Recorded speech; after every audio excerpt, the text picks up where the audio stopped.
As we step you through your day here with the Future Track Radar, notice that, again, those afternoon hours is when we'll start to see more of that bubbling up of storm and activity, even down into the Ruidoso area. I think our best chance as we get into those later afternoon hours, say anywhere from 3, 4, 5, 6 o'clock in the evening, is where we could see some of those heavier and slower moving storms moving further south into that Ruidoso area. Now, not only that, but again, that does pose the threat of the potential flash flooding issue, just like what we had seen this time yesterday, or in the afternoon yesterday. Again, for the rest of us, though, that aren't going to see much of that rainfall, we're going to deal with those hot temperatures. Again, temperatures in the metro area today, 98 degrees to even some spots hitting that triple-digit mark. And again, Farmington and portions of McKinley County are under that heat advisory through those afternoon to evening hours. And that's because we still have that high-pressure system in works as it moves a little closer to our area today.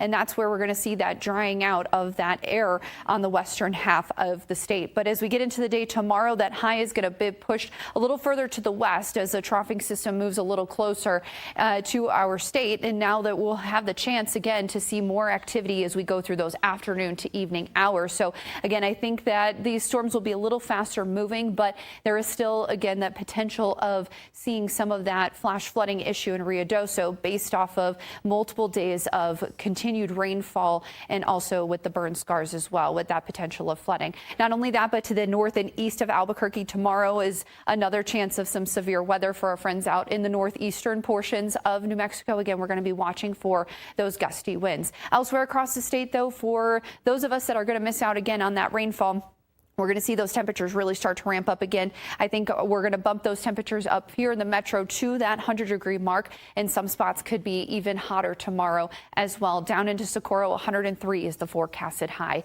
as we get into the day tomorrow. But again, across the state, Ruidoso again is going to have to remain vigilant. Continue to check in with radar. We're going to continue to keep you updated here at Channel 4. We have a full weather team today, so it's going to be us keeping you guys updated on the latest on the radar, as well as any warnings that do get issued. But even as we look forward, Roswell has that chance of also seeing the flash flooding as we get into Friday and Saturday, as we continue to track another system that moves a little closer to the area. Even on the northern side of the state, I think that's where we'll see more of a chance of showers and storms today in the northeast side. Unfortunately, Farmington is just dealing with that heat for the next several days until we can get some more of that moisture to get pulled further to the north and west as we get into next week. North Mountains, most of us are also going to remain on that dry side, and even into Santa Fe, low rain chances the next couple of days. But once we get into the weekend, notice that we'll start bumping up those rain chances to about 60%. So not a complete washout, but something to keep in mind if you have those weekend plans.